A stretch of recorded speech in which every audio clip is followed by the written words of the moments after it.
porque Moisés era o libertador para aquele povo, e ele conduziu um povo. Ele conduziu um povo que, se fosse em linha reta, não precisava mais do que um mês de caminhada, mas ele conduziu 40 anos. Como que? Para que as ideias fossem se desfazendo, aquelas ideias preconcebidas, aquela estrutura de 400 anos de cativeiro, fosse sendo demovida, como que as ideias velhas morrendo para que as novas ficassem, essa nova ideia que ele trazia.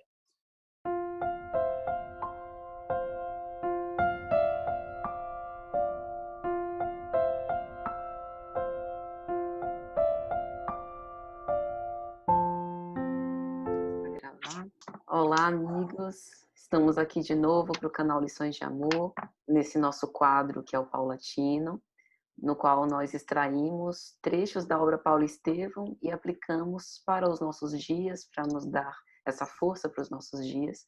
Eu sou Patrícia Lins e nós hoje estamos recebendo um convidado muito especial, que é o seu Simão Pedro, por favor. Bom, primeiramente, obrigado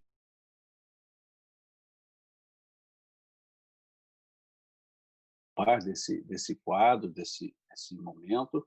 E sou Simão Pedro, né, aqui de Minas Gerais, né, moro em Patrocínio, frequento e trabalho, né, na área administrativa e doutrinária da Sociedade Espírita Casa do Caminho, aqui na cidade de Patrocínio, em Minas Gerais, né? E é assim que nós servimos, né, na medida do que conseguimos, o movimento espírita e a doutrina espírita. Muito bem.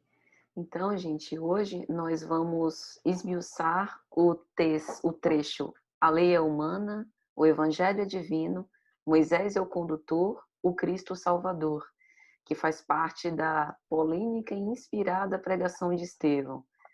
Então, vamos fazer um breve contexto.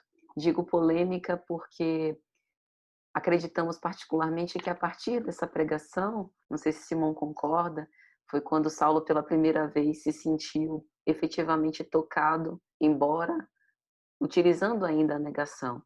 Ele foi com Sadoc visitar a igreja humilde de Jerusalém e todo aquele cenário bastante diferente da opulência, da riqueza, do sinédrio de que ele era tão conhecedor, de certo modo o comoveu.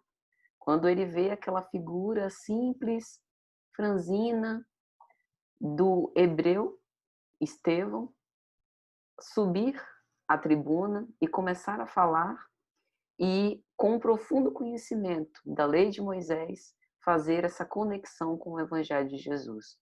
Um momento em que ele apresenta a nós todos como os responsáveis por esse crime do Calvário e chama principalmente as ovelhas perdidas de Israel para que se voltem para esse Messias esquecido. E apresenta essa pregação como que o Evangelho fosse a resposta de Deus ao apelo das criaturas. E ficamos nos perguntando se ainda hoje nós não estamos sem querer ouvir esse chamado do Cristo. Então, é com este contexto e este preâmbulo que nós abrimos para os comentários. Por favor, seu Simão. Olha, Patrícia, você disse uma coisa que eu comungo da ideia. Essa pregação de Estevão, ela foi um divisor de águas, não somente para Paulo, para toda a história do movimento, por assim chamar, cristão nascente, porque esse discurso é um discurso, uma pregação que traz, de fato, o evangelho como que aplicando na forma de sentimento aquilo que era aplicado na forma de lei, que era a estrutura mosaica. E Estevão fala isso com ternura.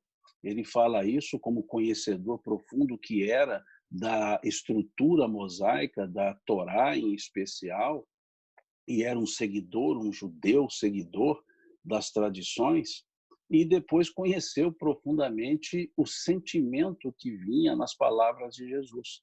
Se nós olharmos um pouco no início, quando Estevão toma o primeiro contato com a mensagem do Cristo, ele se emociona com as bem-aventuranças, ele se emociona com o amor contido naquelas palavras.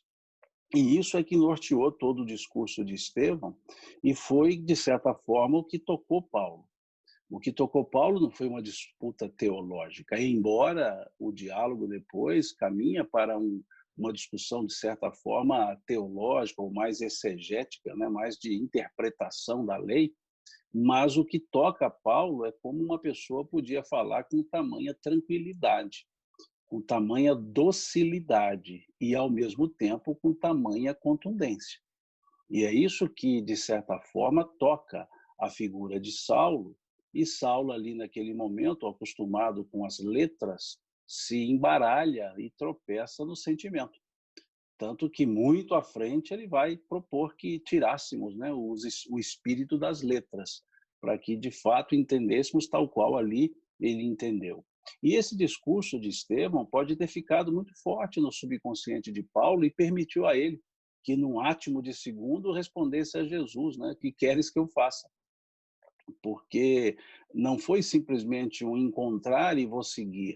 Todo aquele passado, e ali Emmanuel retrata muito bem esse momento de encontro de Saulo com Jesus, e ali a ideia trazida por Emmanuel, em palavras belíssimas, é que aqueles estavam certos, eles estavam certos, eles de fato falavam a verdade, e de fato Jesus era aquilo que eles haviam dito.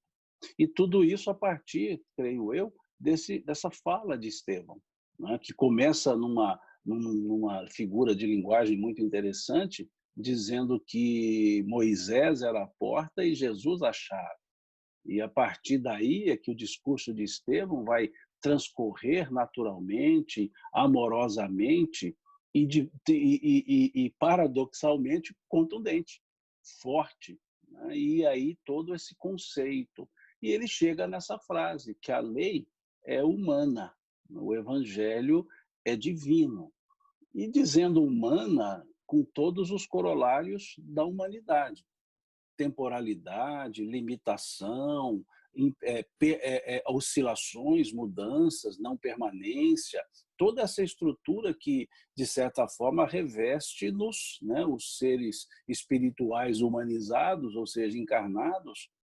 Nós temos todas essas características: transitoriedade da lei humana, aplicabilidade momentânea, circunstancial da lei humana.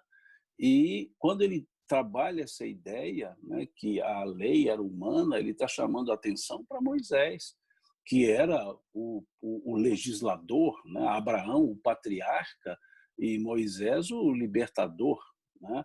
Ele liberta aquele povo e legisla para aquele povo. E a figura do legislador, né, da lei trazida, era uma figura de dureza, né, uma figura de firmeza. E ele vai dizer que essa lei era humana, ao mesmo tempo dizendo que era aplicável, era necessária, mas que a própria humanidade evoluía. E quando então diz que o evangelho é divino, traz toda também as características da divindade: imutabilidade, eternidade, justiça com bondade, tudo aquilo que nós vemos na questão número 13 do Livro dos Espíritos, dos atributos da divindade. Se são atributos de Deus, estão também na lei, nas suas leis, esses mesmos atributos. Então, o evangelho não seria fruto de um momento, não seria transitório, seria perene, e aquelas palavras que o apóstolo Pedro foi dizer para Jesus, palavras de vida eterna, que ecoariam no tempo, né, fora do tempo e em qualquer tempo. Então, isso é que nós vemos nessa fala de Estevão, sem que ele levasse a demérito a fala de Moisés ou as leis de Moisés, mas mostrando-nos que precisava se interpretar melhor Moisés, precisava se interpretar melhor a lei. E essa porta que abria para a realidade do Deus único, que é o propósito maior da estrutura mosaica, essa porta precisava de uma chave. E essa chave era Jesus, que abriria com a ternura, como Cristo foi dizer: eu não vim destruir a lei, mas dar-lhe o seu verdadeiro cumprimento. E esse verdadeiro cumprimento não era uma aplicabilidade que a gente chama no direito de aplicabilidade cogente, né? Ou seja, a ferro e fogo. Era uma aplicabilidade advinda do sentimento, da amorosidade, da afetuosidade. No momento anterior, Estevão até pondera, dizendo que a estrutura de Moisés dizia que deveria existir próximo às cidades o Vale dos Leprosos, e Jesus foi demover isso, convivendo e encontrando isso em uma outra estrutura, não nessa estrutura desse sermão que Paulo ouve e assiste, mas naquele momento em que Estevão se encontra com essa realidade, aquelas anotações de Levi, né? Quando Pedro diz, eu vou buscar as anotações de Levi, e Estevão transfere para esse discurso todo aquele encanto e emoção que ele teve quando teve o contato. E ao fazer isso, ele também leva isso a Saulo. Só que Saulo, naquele momento, era o momento da negação, né? E ele tinha essa negação porque ele entendia que essa estrutura carcomia aquela dureza que deveria existir nos corações. Então, para ele, foi a reação natural de quem é o contraposto, e que é o que? Negar. Né? E ele valeu-se da sua aspas, autoridade, para que essa negativa fosse, de fato, uma forma de apagar toda essa fala, né? De extinguir toda essa ideia. E Estevão foi tocando nessas bases de Saulo, né? E é contundente quando nós lemos aqui: a lei é humana, o evangelho é divino, Moisés é o condutor, o Cristo o salvador. Porque Moisés era o libertador para aquele povo, e ele conduziu um povo. Ele conduziu um povo que, se fosse em linha reta, não precisava mais do que um mês de caminhada, mas ele conduziu 40 anos. Como que? Para que as ideias fossem se desfazendo, aquelas ideias preconcebidas, aquela estrutura de 400 anos de cativeiro, fosse sendo demovida, como que as ideias velhas morrendo para que as novas ficassem, essa nova ideia que ele trazia. E Jesus não ficou andando com as pessoas por 40 anos, ele foi trazendo a verdade de uma forma carinhosa, amorosa e exemplificativa. E aí então é que vem a ideia do Salvador. E depois Estevão vai seguir dizendo que os profetas, veja que ele toca nas duas estruturas fundamentais do pensamento hebraico. Eu não vou dizer judaico, porque naquela época judeu era o habitante da Judéia, não significava o que hoje significa. Então, quando diziam os judeus, estava se referindo às tribos de Efraim e Judá, que estavam unidas, as tribos do sul. Isso era a Judéia. Agora, hoje nós usamos judeus para significar aquilo que lá eles chamavam de hebreus. Ou seja, os hebreus eram todos. Todo judeu era hebreu, mas nem todo hebreu era judeu. Todo galileu era hebreu, mas nem todo hebreu era galileu, e assim samaritano. Então, naquela estrutura, só para a força de expressão judaica, Moisés e os profetas eram, né, a lei e os profetas eram uma base. Tanto que Jesus foi dizer do mandamento amar a Deus e ao próximo, o que Jesus disse? Desses dois mandamentos dependem toda a lei e os profetas. E o que Estevão fala aqui? Da lei, quando cita Moisés, e os profetas. E chamando os profetas de quê? Mordomos. Os profetas eram mordomos, fiéis, servos. E com o evangelho somos, e Jesus, porém, era o senhor da vinha. Com a lei éramos servos, com o evangelho somos filhos livres de um pai amoroso. Então veja como muda. E não é tanto mudar, porque Jesus havia falado que o amor, e não interessa a quem agora, a Deus e ao próximo, interessa o amor, era a base da lei. E aqui ele foi dizer que é justamente isso. Nós somos filhos de um Deus, né? Filhos livres de um Deus amoroso. E é justamente essa ideia do evangelho, né? Que num primeiro momento traduz-se como boa notícia, boa nova, mas a palavra evangelho, ela vem de duas palavras gregas, euangelion, que significa bom anúncio, bem anunciar, na verdade. Euangelion, né? Bem anunciar, ou anunciar bem, falar bem feito, fazer bem feito, falar bem. E então, depois, o bem anunciar também era um bom anúncio. E aí deu essa ideia de boa nova, né? de boas notícias, baseado naquilo que os anjos disseram aos pastores, né? Eis que vos trago novas de grandes alegrias, né? Eis que hoje na cidade de Davi nasceu Jesus, e aí segue o texto. Então, é essa lógica. que Estevão traz aqui. Por isso que esse discurso é contundente. Ele vai mexer nas bases, ele vai do intelecto ao coração. E Saulo estava acostumado com a lei, não com o sentimento, com a lei. Tanto que do sentimento dele por Abigail, ele transforma em raiva, em ódio, em ira contra os outros. Porque ele não sabia lidar com o sentimento. Só foi aprender isso, né, bem depois, quando ele começou a padecer pelo nome do Cristo, como o próprio Cristo havia dito a Ananias, né? Deixai que eu mesmo direi a ele quanto ele padecerá por causa do meu nome. Então é essa estrutura que nós vemos aqui no sermão como um todo, né? No discurso como um todo, na pregação como um todo, mas especificamente aqui. Estevão sai da humanização para a espiritualização, para a divindade, como se nos dissesse: a lei era necessária, mas nós somos mais do que uma lei circunstancial. Nós somos imortais. Então, o evangelho é que era útil para nós. Mais útil. Por quê? Porque ele era divino. E a divindade é eterna, o evangelho é eterno. Serviria para a nossa imortalidade. Em outras palavras, em quaisquer momentos da nossa vida, em quaisquer momentos dos nossos níveis evolutivos, o evangelho sempre será o elemento fundamental para nós ajustarmos ou conduzirmos-nos, né, no dia a dia da nossa própria existência. Perfeito. Eu gostei muito, Simão, quando o senhor fala da humanidade e dessa humanidade que vai se aperfeiçoando. Tem uma mensagem de Emmanuel na obra Fonte Viva, que ele vai falar sobre a humanidade real. E Jesus apresenta, né, essa humanidade real, que nós ainda estamos passando por esses processos.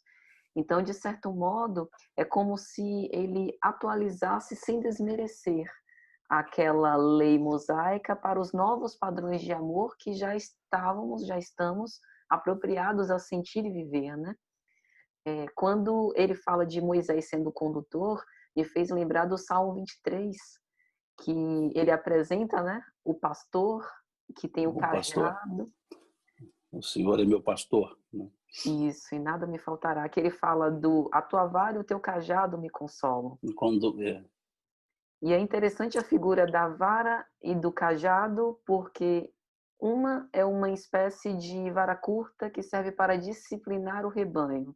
O outro é uma espécie de vara mais longa que guia e apruma ela para manter no caminho certo. Então é como são os dois elementos usados por Moisés. Por isso que o Salmo traz essa estrutura, né? Porque ele traz justamente essa ideia da lei, né? A lei que conduz é a lei que coerge, né? Que cobra. A sua analogia, muito boa. Isso. E quando o senhor fala da continuação do discurso, eu também achei interessante Estevão falar que Jesus é o Senhor da vinha, com a lei éramos servos e agora nós somos filhos. Porque filhos livres. Filhos livres. Porque sendo filho, filho tem o legado do pai, mas também tem as responsabilidades de cuidar disso. O servo trabalha e tem o salário. Ponto, né? Veja a estrutura, Patrícia. Servo é obediência. Isso é a lei de Moisés. Que Deus tinha que ser temido. Era o Senhor dos exércitos. Filho não é obediência. Filho é amor. E aí é a figura que Jesus trouxe, chamando Deus por Abá. Abá é papai, não é nem pai. A palavra hebraica, Abá, é papai, paizinho, não é pai. Então a relação de Moisés com Deus era de obediência por medo. A relação de Jesus com Deus era obediência por amorosidade. Então não se respeitava a Deus pelo medo, mas pelo amor. E aí é que vem essa ideia, então, de filhos livres. Filhos livres. Porque é o livre-arbítrio. Jesus é que nos abriu a consciência para que responsabilizássemos pelas nossas ações. Deu-nos, como ele disse, né, a semeadura é livre, a colheita é obrigatória. E a estrutura de Moisés, a semeadura não era livre. Ela tinha que ser nos ditames da letra. E Jesus foi dizer que é nos ditames, a semeadura é nos ditames da consciência. Daí, filhos livres, né, de um pai amoroso. Pai amoroso. Jesus foi dizer isso, né, quando ele falava aos doutores, né, quem de vós, se vossos filhos vos pedirdes um pão, dará uma pedra. Se vossos filhos vos pedirdes um peixe, dará uma serpente. Se vós, que sois homens maus, e fazem boas coisas aos vossos filhos, quanto mais não fará Deus, sendo ele todo bondade. Então é um outro conceito, por isso a ideia do pai amoroso. E o início desse tópico, né, que Estevão diz que o evangelho é a resposta de Deus aos nossos apelos. Não, quer dizer, os apelos, quer dizer, como de fato cumprir essa lei? O que é de fato a lei? E o que acontecia sempre com Jesus? Ele era confrontado com os dizeres da lei. E ele sempre mostrava as incongruências e qual seria a melhor aplicabilidade, porque Jesus não era um rebelde sem causa.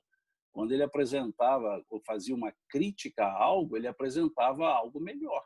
Ele apresentava um outro caminho, uma outra interpretação. E da mesma forma Estevão fez. Esse discurso de Estevão é todo ele fundamentado. Ele não faz uma crítica a Moisés. Ele vai mostrar-nos novas maneiras de interpretar aquela lei, que ela não era a lei a ferro e fogo. E ele trazia justamente essa ideia do evangelho, que era o grande desconhecido daquele grupo, dos judeus. Porque hoje falamos evangelho, são poucos no mundo que não sabem do que se trata. Mas naquela época, a palavra evangelho, inclusive uma palavra grega, né, sendo dita por ele, não era muito comum de ser ouvido. E tanto que eles ali lidavam no sentido escrito, não era evangelho que eles chamavam, eram anotações de Levi. Então, no texto escrito eram as anotações de Levi, mas o evangelho era o espírito das anotações de Levi. Hoje nós damos no nome de evangelho aos textos escritos. Ali, eles chamavam o texto, não era o texto escrito, anotações de Levi. Esse era o nome do texto. Agora, o que estava contido? O evangelho. A boa notícia, a boa nova, o bom anúncio, o bem anunciar. Então, hoje, nós muitas vezes, em vez de nos referirmos ao conteúdo, ao chamar por evangelho, nós nos referimos ao texto, à letra, que era o que Estevão aqui estava tentando mostrar que não era interessante. Não era a letra, não era ser escravo da letra, não era ser o perseguidor pela letra, mas o companheiro pelo espírito, o amigo pelo espírito, o conteúdo, o ensino que trouxe. E o parágrafo inteiro nos mostra isso, né? Desse contexto da frase que você nos trouxe. O Cristo é a substância da nossa liberdade. Ele começa com liberdade e encerra com liberdade esse parágrafo. Veja, o Cristo é a substância da nossa liberdade. Dia virá em que o seu reino abrangerá os filhos do Oriente e do Ocidente. Em outras palavras, todo mundo. É o que nós vemos no capítulo 24 do Evangelho de Mateus, no Sermão Profético. Quando este Evangelho do Reino estiver espalhado sobre toda a terra, aí chegará o fim. O fim de uma era, o fim de um momento evolutivo. E ele diz, no amplexo, veja a palavra amplexo, de fraternidade e luz. Não é? Fraternidade e luz, porque é isso que sai do Evangelho. Fraternidade e luz. E o que nós vemos lá no capítulo 6 do Evangelho segundo o Espiritismo, na mensagem Cristo Consolador? Aqui diz fraternidade e luz. Luz, entendimento. O que nós vemos lá? Espíritas, amai-vos. Fraternidade. Instruí-vos. Luz. Daí, vamos mais uma vez observar que o capítulo é sobre o Consolador. Esse momento que o doutrina espírita nos abre de consolo e traz aquilo que Estevão está dizendo, que dia virá nesse amplexo de fraternidade e luz. O Espírito de Verdade vai dizer, amai-vos e instruí-vos. Amor fraterno e luz do conhecimento. Veja, é o que está aqui. Então compreenderemos E então compreenderemos. Não era naquele momento. No dia virá que está aqui, que é o futuro, que nós estamos nele. Então compreenderemos que o Evangelho, não os textos escritos para serem discutidos, o conteúdo, o Evangelho, é a resposta de Deus aos nossos apelos. Então a doutrina espírita, como Emmanuel o caminho da luz, o espiritismo veio na hora psicológica das grandes transformações ajustar o espírito humano. É a frase de Emmanuel, lá no Caminho da Luz. Veio na hora psicológica. O que é hora psicológica? Momento certo. No momento certo. Se ele viesse antes, ele seria abortado. Se ele viesse depois, ele seria desprezado. Mas veio na hora certa. Em que época? Na época das luzes. A instrução existia, mas faltava a fraternidade, o amor. Então veio no momento certo, né, ajustar o espírito humano. E aí é justamente a resposta de Deus aos apelos. O Espiritismo nos chega como essa resposta de Deus, que Jesus foi nos anunciando, né, lá nos capítulos 14, 15 e 16 de João. Nós temos 9 características do Consolador que as encontramos, não é a nossa conversa para hoje, mas as 9 características que Jesus coloca lá para um Consolador, nós encontramos na doutrina espírita. Perenidade, restauração, restabelecimento, ensinamento novo, relembrar o que Jesus nos ensinou, e assim são 9 características muito bem claras ali no discurso de Jesus, e que nós a temos. Então também nós podemos dizer, porque Emmanuel depois foi dizer isso, que Estevão disse, Jesus é a porta, Moisés a porta, Jesus a chave. Emmanuel foi dizer, Jesus é a porta, o Espiritismo a chave. Como que mostrando a sequência natural da evolução do entendimento. E aí, então, nós podemos dizer que a doutrina espírita é a resposta de Deus para os nossos apelos. Apelos que fizemos depois da chegada do Cristo. Né? Então, é isso que a gente vai encontrar num parágrafo tão belo, num discurso tão belo, como foi esse de Estevão. Muito bem. E parece que ele já antevê essas sementes que seriam mais tarde germinadas pela própria doutrina, né, Simão? Que esse discurso é inspirado, né? Vamos dizer que aqui talvez Jesus poderia dizer o que ele disse para Pedro, quando Pedro disse, tu és o Cristo, o Filho de Deus vivo, lá no capítulo 16 de Mateus, e Jesus vira-se para ele e fala, bem-aventurado és tu, filho de Jonas, que não foi nem a carne nem o sangue que tu revelou tais coisas, mas meu Pai que está nos céus. Ou seja, não foi você, nem a carne nem o sangue, não foi você que disse isso, foi inspirado por Deus. E aqui Estevão é a mesma coisa, foi inspirado pelo alto para fazer um discurso tão bem feito, tão bem cadenciado, tão profundo, tão amoroso e tão contundente. E a contundência que Saulo percebeu, a amorosidade ainda não, mas a contundência ele percebeu, porque foi o que mexeu com o seu intelecto. Né? E aí ele foi dizer o quê? Como aquele judeu, aquele franzino, aquele homem pequeno, simples, magro e sem formação nenhuma, foi chegar a tamanha profundidade teológica. É isso que chamou a atenção de Saulo. Né? E aí, quando ele vira Paulo, a coisa muda. Aí o amor já fica mais forte do que o conhecimento. É verdade. Seu Simão, queria te agradecer mais uma vez pela presença e convidar os comentários finais, por favor, fique à vontade. Eu que agradeço mais uma vez o estar aqui com vocês. Muito obrigado mesmo, de coração. E vocês estão fazendo um estudo belíssimo, né? Com essa forma que você explicou dessa paulatinidade do estudo. Muito legal, porque vocês vão pensando frases sem precisar de uma cronologia, sem precisar de uma literalidade. Então, parabéns por essa ideia que vocês tiveram.